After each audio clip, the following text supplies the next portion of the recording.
Israel is bombing Syria again. How many times have I said that in a video? Like I've lost count. I've literally lost count. It's not like, I'm not exaggerating. I'm sure you guys have lost count. The Israelis themselves have admitted to bombing Syria hundreds of times. It's probably over 1,000 now, and we're talking just since 2011. I don't mean in general, since, you know, the inception of the the little Satan. I can't remember who came up with that, but anyway, they're bombing Aleppo, right? So let me pull up some articles for you and show you what's going on, because they're quite scarce anyway. It's not like the mainstream media give a crap about reporting this. This is from the Times of Israel, right? Let's take a look. So what do the Times of Israel say? Don't you just love the title? Syria says Israeli airstrikes target northern Aleppo region. Like as if it's not real. Like, you know, Syria has so many resources and money and people just running around, and they're so bored and have nothing to do except go make up stories about Israel bombing them, right? We're just like swimming in money, man. We're like swimming in free time and leisure. There's just nothing to do. Let's just go make up a story about Israel bombing, right? So Syria says, right? Meaning it's like supposedly not true or something. And then underneath, Damascus claims to repel Israeli raids. No immediate reports of casualties or damage. The IDF does not comment, right? So IDF, this is an acronym for the Israeli Defense Forces, also known as the Israeli Occupation Forces. So let's go with IOF. Now it says here, Israeli aircraft launched a number of missiles at targets near the Syrian city of Aleppo late Monday, Syrian state media said. Okay, so Aleppo, as you guys may or may not know, is the largest city in Syria. Damascus is the capital. Aleppo is not the capital. Aleppo is the economic capital, if you will, right? It's the largest city. It's the largest population. Very important. Suffered greatly during this war. It's being rebuilt, but still it suffered greatly. It's a very, very, very, very ancient city, right? Just like Damascus. So Damascus is where I'm born, and it is the oldest city in the world. Now, a smartass would come along and say, no, it's the oldest continuously inhabited city in the world. Yes, but for a Syrian, I'm not interested in hearing that. So we're just going to go with the oldest city in the world, right? Because both are cool. Don't get me wrong. They're both cool, right? Aleppo is also not as old, but it's also very old. It's a long history, and it has a very cool citadel there, which I think it's survived many wars, but I think it's you know, it's done okay compared to the market there, for example, which has been completely burnt. And that is a shame, because I've never really, I've only landed in Aleppo. I've never actually visited Aleppo, which is a great, great, great shame. The Israelis don't seem to care much, and they're bombing it, right? Now, under here, this is very interesting. As always, who do they quote about this? They quote the Syrian Observatory for Human Rights, which is based in the UK, right? It's a war monitor that has activists on the ground in Syria. It's very important to highlight that this is it's not my words. It's mainly viewed as an opposition source, which is why all of the anti-Syrian media outlets use it, and the opposition media use it. Why? Because they report more on Syria, the Syrian Arab Army, or Russia doing such and such, whether it's true or not true, than anything else, right? So in any case, it's kind of like the White Helmets, you know, not to the same degree. Obviously, the White Helmets is, you know, we actually have proof that it's created and funded by the British FCO and other you know, organs of the British government. However, this is definitely the Syrian Observatory of Human Rights. You always see that, whether it's CNN, BBC, The Guardian, they always reference this source. And well, it's just important that you know that. I mean, you can draw your own conclusions then if what they're reporting is accurate. But anyway, here's some videos of that. Let me show you. Again, it's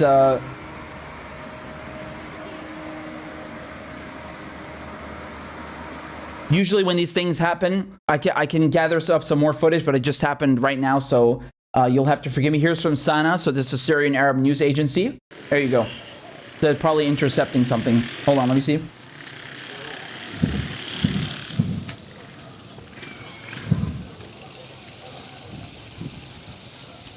So it's funny because they actually admit here the IDF has launched hundreds of strikes in Syria since the start of the civil war in 2011 against moves by Iran to establish a permanent military presence in the country and efforts to transport advanced game-changing weapons to terrorist groups in the region, principally Hezbollah.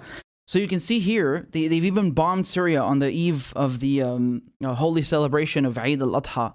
And the director of the Aleppo electricity company says the Israeli aggression led to the cutting off of the power line feeding the city of Aleppo, and work is underway to repair it currently. So, I mean, you see, they won't even let people to celebrate in peace during Eid al-Adha. I mean, it's every week that they're doing this, right? They have no respect. Again, this line here where they admit that Israel has bombed Syria hundreds of times, this is like an anomaly, because usually they don't admit to that. But you've had Israelis admit to this, and I think it's much more than 100 times now. And that's just bombings. We're just talking airstrikes. Never mind other things they've done. So there's the ex-Mossad chief who's admitted that, Israel was helping al-Qaeda fighters, giving them medical assistance, logistical support. That's just what he admitted to. It's probably more than that. But that in of itself is astonishing, right? So al-Qaeda, supposedly the United States' biggest enemy, they bombed 19 countries and started so many wars to fight al-Qaeda, and then Israel, their greatest ally, is working with them. So it's a great interview with Mehdi Hassan on Al Jazeera. You should watch it. It's on the channel. We've commented on it before. And other than that, they don't seem to mention anything else, right? Because it's just about Iranian militias, right? So earlier when we had Rania Khalek on, we were talking about how in the Western media or the Israeli media, they call this Iranian-backed militias, whatever the hell that means, right? And even in the sentence right here, they try to justify it, oh look, the only reason Israel was in Syria, it has no right being in Syria, is to prevent these really bad Muslim terrorists and stuff, dude. First of all, it's none of your business who is in Syria, but you know why? Because Syria is a sovereign country. So whether you have people from Iran there or people from Timbuktu or wherever, that's none of your fucking business. Let alone does it give you the right to come and start bombing people. This is absurd. Just imagine the reverse. Always when you see shit like this, just imagine the reverse. Imagine if Syria was bombing Israel because it didn't like some American installation there. They would start a war. But apparently they give themselves the right to do this every week. So the fundamental issue here is that you have colonizers who are coming and undermining the sovereignty of Syria, and then they are also attacking the sovereignty of its neighboring countries. They are occupying Palestine illegally and then using occupied Syria, the Golan Heights, right, as another staging point to launch these attacks every week. So they try to frame it, it's like a counterterrorism thing. No, you're the terrorist because you're violating Syria's sovereignty. You're doing this every week. They don't even have an international mandate. They don't have permission from anyone to do this. Right? So even when they talk about, rules-based order, Israel respects international law. No, you fucking don't. There's so many UN Security Council resolutions that they haven't adhered to. Never mind the fact that they have no permission to do this. It's not like they went and got permission from the UN Security Council. It would still be wrong, in my view. But they don't even have the legal backing to do this. Right? So every way you look at this, morally, legally, it's just fundamentally an attack. And then they talk about defense, they're going to Syria to bomb Iranian targets for defense. No, it's not defense. You are the aggressor. Syria is, carved up in three parts. It can barely stand on on two legs. Never mind, one leg. Never mind two legs. Syria can't even keep up. It's under sanctions. There's no food. There's no fuel. It's been at war for 10 years. It's been carved up in three parts. And this is what Israel does. Israel comes in and contributes to that, right? And this is not me saying that. I'm not saying that. Me, Richard Medhurst, the ex-chief of the Mossad, is saying that when he was talking to Mehdi Hassan on Al Jazeera. He said that they were he asked him, why is the Mossad, why is Israel working with Al-Qaeda? Why are you helping these terrorists inside Syria? And he said in so many words that it's because they have a common goal. What is that common goal? It's to topple the Syrian government. It's regime change. It's to keep the country in chaos. So this is more about attacking Syria and Syria's allies than about defensive, whatever the hell, defensive strikes, whatever that is. The Israelis use that. The Americans use that. No, this is not defensive. This is not defensive. This is not defensive. This is offensive. And whether they admit to that or not, this is entirely irrelevant. I'm not interested in having a discussion with people who cannot even admit the basic fact. We all know it's Israel. Who else has the equipment and the motive to do these attacks? You don't need the Israelis to necessarily admit to it. Just to give you an example, I mean, this is true in World War II. You could hear just from the engine, you could tell what plane that is. It's a Messerschmitt, it's a German plane, a Focke-Wulf, or maybe it's a Spitfire, or it's a Mustang P-51, whatever. You could tell just from the engine noise what country that plane is from, and you could still do the same thing today. They sound different, right? The Israelis have American jets, the Syrians have Russian jets. And the Syrians most definitely would not be bombing their own goddamn cities, right? So we know who this is, and they've admitted to it, and they've admitted to what the strategy is here. You have all these countries that have come together to attack Syria, and here, I'm reading from several people on Twitter who are saying that the source of this is al-Mayadeen, right? They're saying that the targets of these strikes tonight, so we're talking about in Syria, it's 20th of July already, right? So al-Mayadeen is saying that the targets for the scientific research, God, I can't even speak anymore. The Scientific Research Center, okay, in the southern countryside of Aleppo. That's what the target was. And again, it's always like they could bomb an empty field with a bunch of cows in it, and they would say like, oh yeah, this is, it's defensive strikes against Hezbollah. They literally did that. I'm not kidding. They killed a bunch of sheep. They killed a farmer's sheep. Like, this is how cruel they are. They don't even respect animals, like in human, nothing. They just fucking bombing anything, right? And then calling it defensive.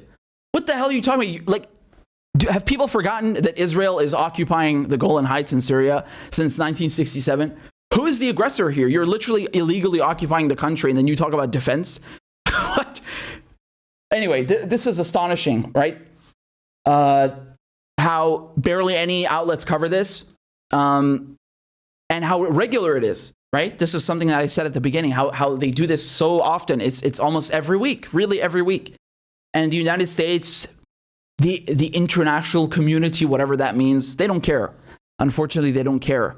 And this is something that speaks to the mindset, the colonial mindset. It's like one set of rules for, the Western nations, the global North, and another set of rules for everyone else, right? So again, if Iran or Syria would attack Israel with, I mean, just look at what they do to Gaza. Look at the Palestinians.